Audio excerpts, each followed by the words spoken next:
ಇನ್ನು MUDA ಕೇಸ್ಗೆ big twist ಸಿಗ್ತಾ ಇದೆ. ಏನಾಗಿದೆ ಮೂಡಾ ಪ್ರಕರಣದಲ್ಲಿ ಈಗ ಆಗಿರುವಂತ ಬೆಳವಣಿಗೆ?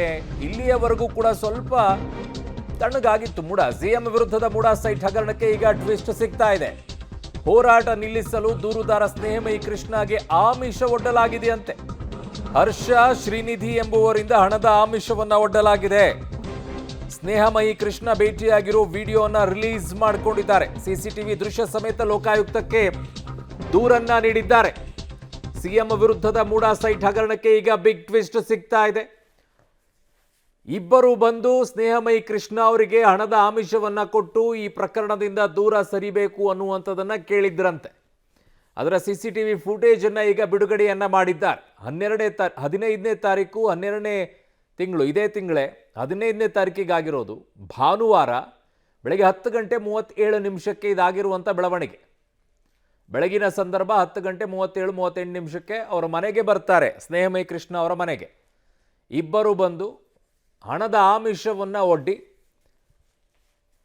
ಈ ಪ್ರಕರಣದಿಂದ ಹಿಂದೆ ಸರಿಬೇಕು ಅಂತ ಕೇಳಿದ್ರಂತೆ. ಹರ್ಷ ಅನ್ನುವಂಥ ವ್ಯಕ್ತಿ, ಒಂದು ಫೋಟೋವನ್ನು ತೋರಿಸ್ತಾ ಇದ್ದೀವಿ ನಿಮಗೆ. ಹರ್ಷ ಅನ್ನುವಂಥ ವ್ಯಕ್ತಿ ಸಿಎಂ ವಿರುದ್ಧದ ಮೂಡಾ ಸೈಟ್ ಹಗರಣಕ್ಕೆ ಈಗ ಟ್ವಿಸ್ಟ್ ಸಿಗ್ತಾ ಇರುವಂಥದ್ದು. ಮುಖ್ಯಮಂತ್ರಿಗಳ ಮೇಲೆ ಇರುವಂಥ ಪ್ರಕರಣ ಏನಿದೆ, ಆ ಹೋರಾಟವನ್ನು ನಿಲ್ಲಿಸಬೇಕು ಅಂತ ದೂರುದಾರ ಸ್ನೇಹಮಯಿ ಕೃಷ್ಣಗೆ ಆಮಿಷವನ್ನು ನೀಡೋಕ್ಕೆ ಇವರು ಹೋಗಿದ್ರು ಅನ್ನುವಂಥದ್ದು. ಅದರ ಸಿಸಿಟಿವಿ ಫುಟೇಜ್ ನಿಮಗೆ ಕಾಣಿಸ್ತಾ ಇದೆ. ಹರ್ಷ ಮತ್ತು ಶ್ರೀನಿಧಿ ಎನ್ನುವರು ತೆರಳಿ ಹಣದ ಆಮಿಷವನ್ನು ಒಡ್ಡಿರುವಂತಹ ಆರೋಪವನ್ನು ಈಗ ಸ್ನೇಹಮಯಿ ಕೃಷ್ಣ ಅವರು ಮಾಡ್ತಾ ಇದ್ದಾರೆ. 15ನೇ ತಾರೀಕು ಭಾನುವಾರ ಬೆಳಗ್ಗೆ 10 ಗಂಟೆ 37 ನಿಮಿಷಕ್ಕೆ ಸ್ನೇಹಮಯಿ ಕೃಷ್ಣ ಅವರ ಮನೆಗೆ ಹೋಗಿದ್ದಾರೆ. ಆ ಸಂದರ್ಭದಲ್ಲಿ ಮನೆ ಆಚೆ ಇರುವಂಥ ಸಿಸಿಟಿವಿ ಫುಟೇಜನ್ನು ನೋಡ್ತಾ ಇದ್ದೀರಾ. ನನ್ನ ಸಹೋದ್ಯೋಗಿ ಈಗ ಮೈಸೂರು ಪ್ರತಿನಿಧಿ KP ನಾಗರಾಜ್ ನನ್ನ ಸಂಪರ್ಕಕ್ಕೆ ಸಿಗ್ತಾ ಇದ್ದಾರೆ. KP ನಾಗರಾಜ್, ಈ ರೀತಿಯಾದಂತಹ ಪ್ರಯತ್ನಗಳು ಹಲವು ಪ್ರಕರಣಗಳಲ್ಲಿ ಆಗತ್ತೆ, ಬಟ್ ಅದು ಕೇವಲ ಆರೋಪಗಳಾಗಿ ಉಳಿಯುತ್ತೆ. ಈಗ ಬಟ್ ಸಿಸಿಟಿವಿ ಫುಟೇಜಲ್ಲಿ ಅವ್ರು ಬಂದು ಹೋಗಿದ್ದಾರೆ ಅಂದ ತಕ್ಷಣ ಅದು ಹಣದ ಆಮಿಷ ಅಂತ ಪ್ರೂವ್ ಮಾಡೋಕ್ಕಾಗೋದಿಲ್ಲಲ್ಲ. ಆಮಿಷ ಒಡ್ಡಿದ್ರು ಅಂತಲೂ ಕೂಡ ಅದನ್ನು ಪ್ರೂವ್ ಮಾಡೋಕ್ಕಾಗಲ್ವಲ್ಲ, ಖಚಿತವಾಗಿ ಆ ರೀತಿ ಹೇಳೋಕ್ಕಾಗೋದಿಲ್ವಲ್ಲ, ಕೇವಲ ಆರೋಪವಾಗಿ ಹೇಳಬೇಕಾಗತ್ತೆ ಇದನ್ನು.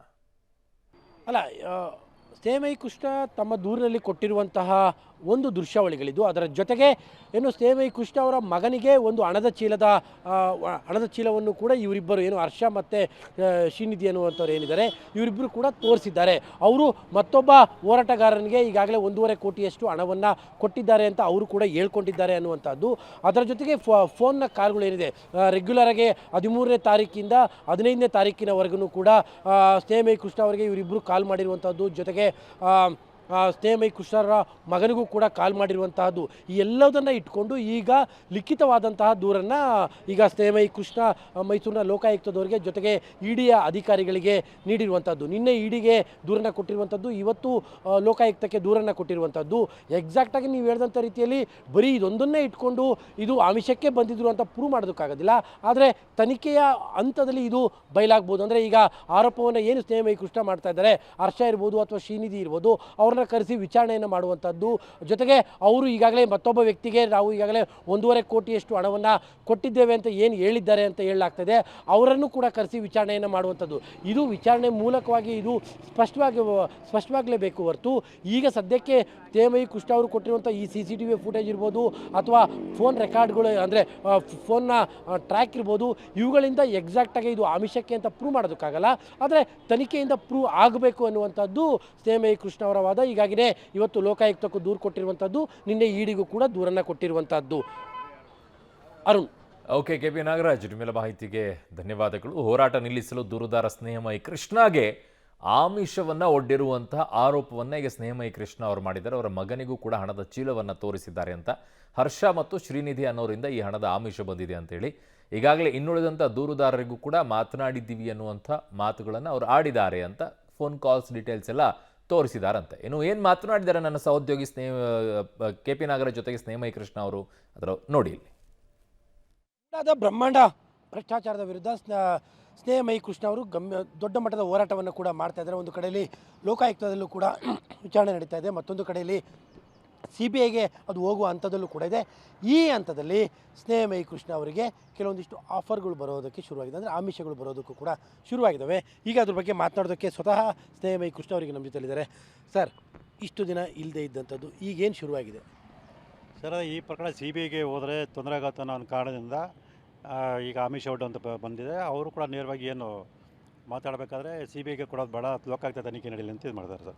ಅಂದರೆ ವಾಸ್ತವಾಂಶ ಏನಂದರೆ 13ನೇ ತಾರೀಕು ನಾನು ಮೂಡ ಹತ್ರ ಇದ್ದಾಗ ನನಗೆ ಪರಿಚಯ ಇರ್ತಕ್ಕಂಥ ಶ್ರೀನಿಧಿಯವರು ಭೇಟಿ ಮಾಡಬೇಕು ಅಂತೇಳಿ ಬಂದಾಗ ಅವ್ರ ಜೊತೆ ಒಬ್ಬ ವ್ಯಕ್ತಿ ಬಂದರು. ಅವ್ರು ಪರಿಚಯ ಮಾಡಿಕೊಂಡು ಇವರು ಹರ್ಷ ಅಂತೇಳಿ ನಿಮ್ಮ ಜೊತೆ ಮಾತಾಡಬೇಕು ಅಂತೇಳಿ ಹೇಳಿದಾಗ ಏನು ವಿಷಯ ಅವರು ನಂಗೆ ಕಾಲಿಡಕ್ಕೆ ಬಂದರು. ಸೊ ನನಗೆ ಯಾಕೆ ಕಾಲಿಡ್ತದೆ ಹಾಗೆ ನಾನು ಹಿಂದೆ ಸರ್ದು ಇದು ಮಾಡಿದಾಗ ಇಲ್ಲ ನಾನು ಪಾರ್ವತಿ ಅಮ್ಮನ ಪರವಾಗಿ ಬಂದಿದ್ದೀನಿ. ಈ ಪಾರ್ವತಿ ಅಮ್ಮರು ತುಂಬ ಮಾನಸಿಕ ಖಿನ್ನತೆ ಒಳಗಾಗಿದ್ದಾರೆ.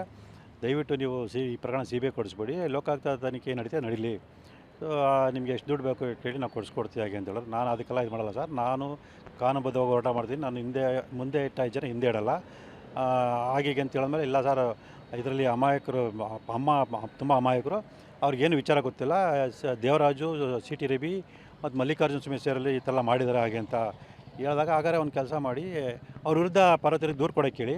ಸೊ ನನಗೇನು ಗೊತ್ತಿಲ್ಲ, ಈ ರೀತಿ ನನಗೆ ವಂಚನೆ ಮಾಡಿದ್ದಾರೆ ಅಂತೇಳಿ ಒಂದು ಪೊಲೀಸರು ದೂರು ಕೊಡೋಕ್ಕೆ ಹೇಳಿ ಅವ್ರು ತನಿಖೆ ಮಾಡಿದಾಗ ಸತ್ಯಾಂಶ ಈಚೆ ಬರ್ತಂತ ಅಂತೇಳಿ ಹೇಳಿ ಕಳಿಸಿದೆ. ಮತ್ತು ನಾನು ಶ್ರೀನಿಧಿ ಅವರಿಗೆ ದಯವಿಟ್ಟು ಇನ್ನು ಮುಂದೆ ಇತ್ತೆಲ್ಲ ಕರ್ಕೊಂಬರ್ಬೇಡಿ ಅಂತೇಳಿ ಕೂಡ ಹೇಳಿದೆ. ಅದಾದ ಮಾರನೇ ದಿವಸ ನನ್ನ ಮೇಲೆ ಈ ಥರ KR ಪೊಲೀಸಲ್ಲಿ ಒಂದು ಸುಳ್ಳು ಪ್ರಕರಣ ದಾಖಲು ಮಾಡಿ ನಾನು ಬಂಧಿಸ್ತಾ ಪ್ರಯತ್ನ ಪಡ್ತೇನೆ ಅಂದ್ಕೊಂಡು ಬಂದಾಗ ಸೊ ನಾನು ಫೋನ್ ಸ್ವಿಚ್ ಆಫ್ ಮಾಡಿಕೊಂಡು ನಮ್ಮ ವಕೀಲರ ಭೇಟಿ ಬೆಂಗಳೂರಿಗೆ ಹೋಗಿದ್ದೆ. ಆ ಸಂದರ್ಭದಲ್ಲಿ 15ನೇ ತಾರೀಕು ಭಾನುವಾರ ಬೆಳಗ್ಗೆ ಸುಮಾರು 10:30 ಸಮಯದಲ್ಲಿ ಇದೇ ಶ್ರೀನಿಧಿ ಮತ್ತು ಹರ್ಷನವರು ನಮ್ಮ ಮನೆ ಹತ್ರ ಬಂದು ನನ್ನ ಮಗನ ಭೇಟಿ ಮಾಡಿ ನನ್ನ ಮಗನ ಜೊತೆ ಕೂಡ ಇದು ಮಾತಾಡಿ ನಿಮ್ಮ ಅಮ್ಮನ ಜೊತೆ ನಾವು ಮಾತಾಡಬೇಕು ಅವಕಾಶ ಮಾಡ್ಕೊಂಡು ಕೇಳಿದ್ರೆ ನನ್ನ ಮಗ ಅದಕ್ಕೆ ಒಪ್ಪಿಲ್ಲ.